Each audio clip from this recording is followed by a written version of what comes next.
¿Y si te dijera que uno de los mayores dolores de cabeza de Roma no fue un general con toga bordada en oro ni un emperador de mirada altiva, sino un pastor? ¿Un hombre sin ejércitos profesionales, sin recursos, sin coronas? Solo su astucia, su tierra y una lanza. Ahora imagina las llanuras de Hispania cubiertas de niebla, el sonido de cascos rompiendo el silencio, y entre las sombras, una figura solitaria que no teme. Que no se rinde. Que se convierte en leyenda. Hoy viajamos a una época donde la traición era moneda corriente, la resistencia una forma de vida, y la libertad un ideal por el que se luchaba con uñas, dientes y falcatas. Hoy abrimos un portal hacia una historia que no deberías olvidar, la de Viriato, el pastor que puso en jaque a Roma. Antes de ser territorio de conquista, Hispania era un universo en sí misma. Olvida por un momento los mapas modernos con sus fronteras dibujadas con regla. En el siglo II a.C., Hispania era un mosaico indomable, montañas que cortaban el cielo, bosques espesos como la niebla, ríos con voluntad propia y tribus que hablaban más dialectos que el menú de una tasca medieval. ¿Un imperio? No. Era un puzzle. Un puzzle de culturas, creencias, lenguas y formas de vida tan distintas como la arena del sur y la nieve del norte. Entre esos pueblos, unos destacaban no por su número, sino por su espíritu, los lusitanos. Imagina una comunidad de pastores guerreros, que caminaban con sus rebaños por colinas escarpadas y dormían con una falcata al alcance del brazo. No tenían castillos, tenían castros, fortalezas de piedra en lo alto de los montes, construidas no para mostrar poder, sino para resistirlo. Casas circulares, muros gruesos, y una vista panorámica para divisar enemigos o visitantes inoportunos. Vivían entre la trashumancia y la agricultura, entre el trigo y el hierro. Su riqueza no estaba en los templos, sino en el conocimiento del terreno. Sabían cuándo moverse, dónde esconderse, cómo atacar, y cuándo desaparecer como humo entre los árboles. Pero lo que los hacía realmente peligrosos para Roma no era su lanza. Era su libertad. Ellos no respondían a un rey, ni a un senado. Cada tribu era su propio mundo, cada líder respondía ante los suyos. Un sistema caótico para Roma, pero perfecto para resistir, descentralizado, impredecible, inquebrantable. Y ahora, pongamos a Roma en el escenario. Después de las guerras púnicas, cuando Cartago cayó como un castillo de naipes, Roma se quedó mirando al oeste y pensó, ¿y esa península llena de montañas, minerales y gentes tozudas? Pues también me la quedo. No lo dijo con palabras, lo dijo con legiones. El problema es que Roma no venía con intenciones de dialogar. Venía con minas, impuestos y órdenes. Y lo que para Roma era pacificar, para los pueblos hispanos era esclavizar. Levas forzosas, tierras confiscadas, dioses sustituidos, y ese aire de superioridad que solo tienen los que creen que su civilización es la única válida. ¿Te suena? Quizá porque la historia tiene la mala costumbre de repetirse. A los hispanos no les importaba el latín, ni los acueductos, ni las monedas con la cara de un cónsul. Les importaba el valle donde nacieron, la colina donde pastaban sus cabras, el santuario donde hablaban con sus dioses. Y ahí empezó el choque. Y si quieres fechas, agárrate, en el 194 a.C. comenzaron las primeras hostilidades entre romanos y lusitanos. En el 179 a.C., el Tratado de Graco intentó calmar las aguas. ¿Funcionó? Un tiempo, como esas treguas incómodas que nadie se cree. Pero en el 155 a.C., los lusitanos dijeron basta. Liderados por Púnico, desataron una revuelta que incendiaría la historia. Poco después, los celtíberos también se sumaron con su propia guerra. Hispania estaba en llamas, y Roma ni se imaginaba lo que venía. Y ahora llega la escena que lo cambia todo. El momento en que la tragedia deja de ser abstracta y se convierte en rabia pura. Año 150 a.C. El pretor romano Galba, un tipo que sería más creíble en una novela de villanos que en un manual de historia, hace una promesa a los lusitanos, de poned las armas. Os daré tierras, paz y un futuro. 30.000 aceptan. 30.000 hombres, mujeres y niños que bajan la guardia, confían, esperan. Se dividen en grupos como les ordenan. Y entonces, el horror. Galba da la orden. A sangre fría, 9.000 son asesinados. 20.000, vendidos como esclavos en las Galias. Una carnicería envuelta en retórica diplomática. Una masacre que no solo mata cuerpos, sino que siembra una semilla, la del odio eterno. ¿Y Roma qué dijo? Nada. Ni juicio, ni castigo. Galba, de hecho, regresó a Roma, por poco, fue premiado. Porque, a ojos del Senado, todo estaba justificado si traía oro y silencio. Pero de entre los cadáveres, de entre la ceniza y el engaño, surgió alguien. Un hombre que escapó. Un hombre sin nombre, aún. Un pastor que había visto lo peor de Roma y decidió que su lanza serviría para algo más que cuidar rebaños. Viriato. Él no apareció con fanfarrias. No tenía legiones ni tesoros. Solo una historia que contar, la de un pueblo traicionado. Y una causa que abrazar, la de la resistencia. Así comienza esta leyenda. No en un trono. No en una ciudad. Sino en las montañas de Hispania, donde los ecos del viento comenzaron a murmurar un nombre que Roma nunca olvidaría. Si Roma era un martillo, Viriato fue la mosca imposible de aplastar. No porque volara más rápido, sino porque sabía dónde y cuándo volar. Una vez elegido caudillo por su gente, Viriato entendió algo que muchos generales no aprenden ni tras 100 campañas, que la guerra no siempre se gana en el campo, sino en la cabeza del enemigo. Él no quería imitar a Roma. No podía. No tenía ni sus legiones, ni su armamento, ni sus rutas de suministro. Pero tenía algo mejor, el terreno. Y un conocimiento tan íntimo de cada desfiladero, cada bosque, cada cueva, que Roma parecía jugar en un tablero que Viriato había diseñado con sus propias manos. Lo suyo no era la guerra de frentes, era la guerra de fantasmas. De aparecer donde no se les esperaba. De atacar rápido, desaparecer más rápido, y cuando los romanos respiraban aliviados, volver a golpear. ¿El nombre de esta técnica? Concursare. Un término tan técnico como devastador. Golpes de caballo, fuego de noche, huidas imposibles. Una guerra sin cuartel que hacía que los legionarios se sintieran como turistas perdidos en una ruta de senderismo letal. Imagina una columna romana cruzando lentamente un valle. El sol cae a plomo, el polvo lo cubre todo. De pronto, un silbido. Luego, el grito. Desde la cima, una lluvia de piedras, flechas y jinetes. Y antes de que el estandarte caiga, ya no queda nadie por atacar.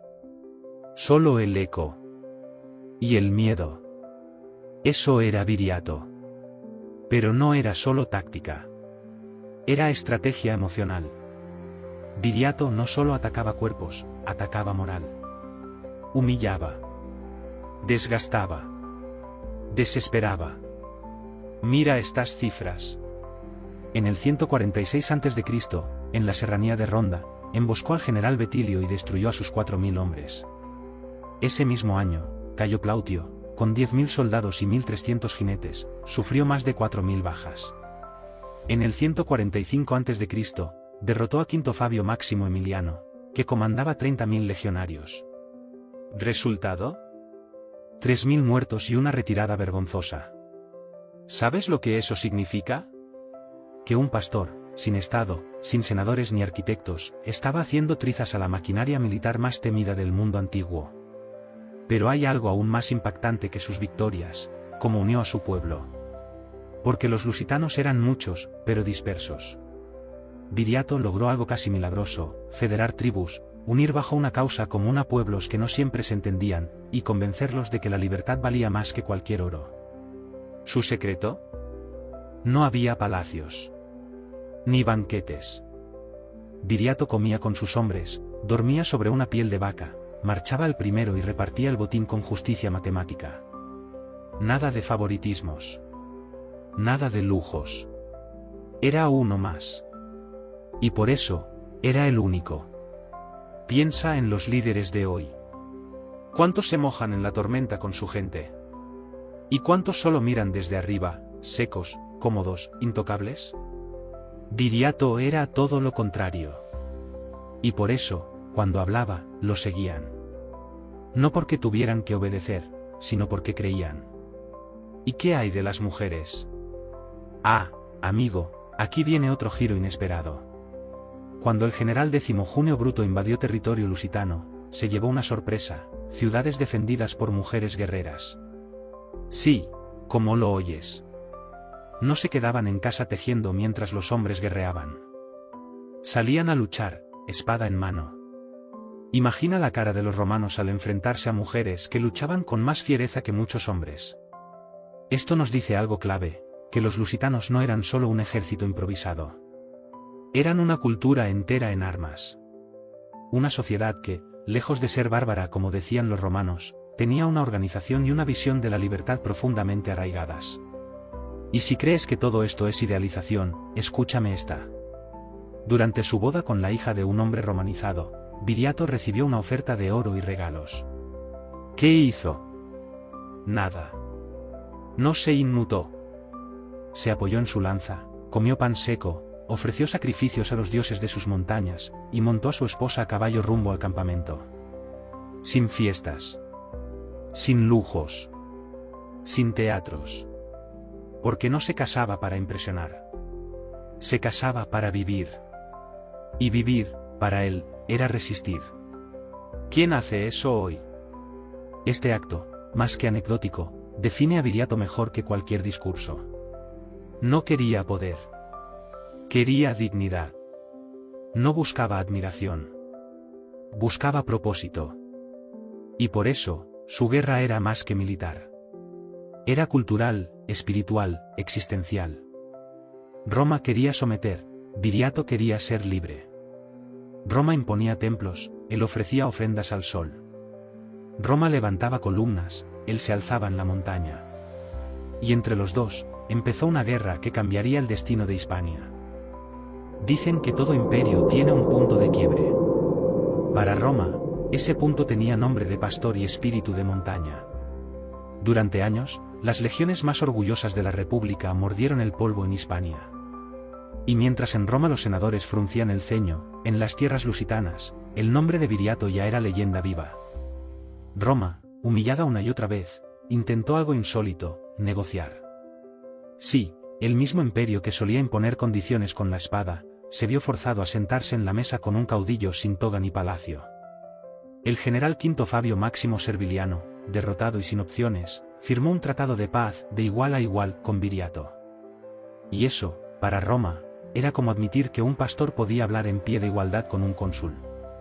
Pero la historia, como sabemos, tiene una extraña relación con la coherencia.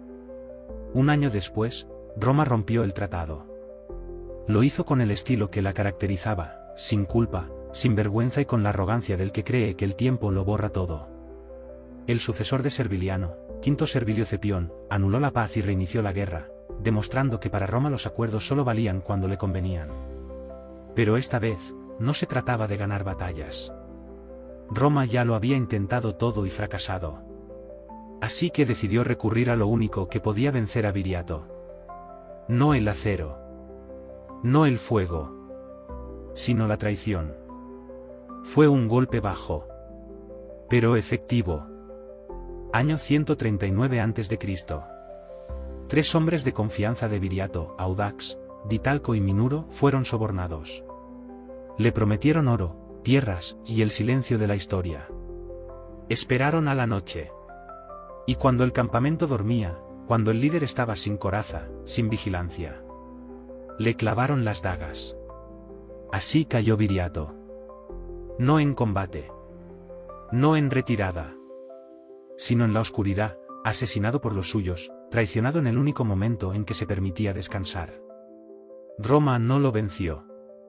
Roma lo apuñaló a través de manos ajenas. Y aún hay más.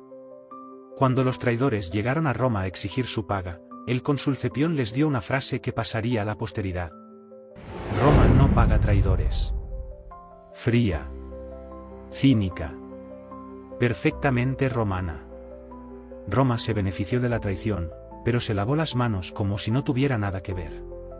Porque, ¿para qué mancharse pagando, si puedes usar, y luego despreciar? La muerte de Viriato fue un golpe devastador para la resistencia. Las tribus se tambalearon.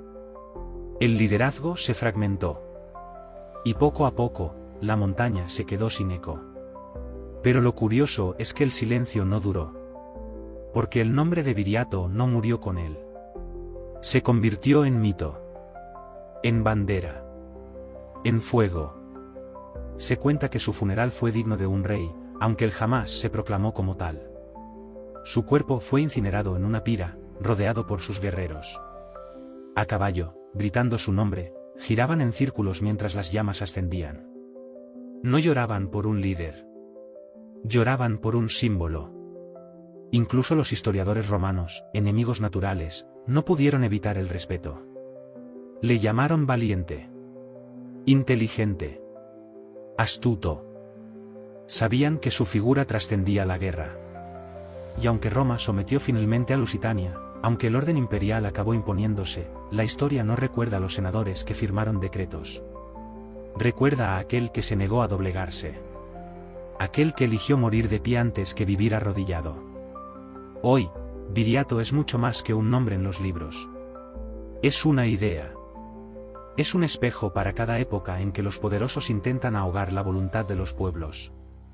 Es la prueba de que, a veces, los imperios caen, y los pastores se levantan. La historia de Viriato no terminó en una pira. No se diluyó en las cenizas de un funeral tribal ni se deshizo bajo las botas de Roma. Se transformó. En símbolo. En advertencia. En semilla. Porque Viriato no fue solo un caudillo. Fue una idea. La idea de que la dignidad no se negocia. De que un pueblo sin miedo puede desafiar a un imperio con miedo. De que la libertad no se concede, se defiende, se arriesga, se sangra por ella. Y ahora dime. ¿Realmente hemos dejado atrás a los Goliaths del mundo? Mira a tu alrededor. ¿Cuántas veces hemos visto repetir la misma historia? El poderoso imponiendo sus reglas desde arriba. El débil obligado a ceder, a adaptarse, a callar. Pero a veces, solo a veces, alguien dice no. Y ese no retumba como un trueno. Hoy no hay legiones, pero sí estructuras que oprimen. Hoy no hay tribus en castros, pero sí comunidades resistiendo desde las periferias. Hoy no hay falcatas, pero hay voces. Y hay memoria. La historia de Viriato no pertenece al pasado. Nos habla aquí. Ahora. Nos susurra al oído cuando vemos injusticia, cuando sentimos que algo no encaja, cuando intuimos que, aunque tengamos poco, aún nos queda lo más valioso, nuestra voluntad. Porque ser libre no es tenerlo todo. Es tener el coraje de perderlo todo por lo que importa. Y tal vez, en cada persona que se levanta sin miedo. En cada mujer que defiende su territorio. En cada joven que elige el camino difícil pero justo. Tal vez, ahí está Viriato. No como héroe del pasado. Sino como presente que inspira. Como llama que, aunque soplen los vientos del poder, no se apaga. Así que, si alguna vez te sientes solo ante el mundo. Si piensas que no tienes ejército, ni oro, ni aliados. Recuerda esto. Hubo un pastor que derrotó a un imperio. Y su historia no ha terminado todavía.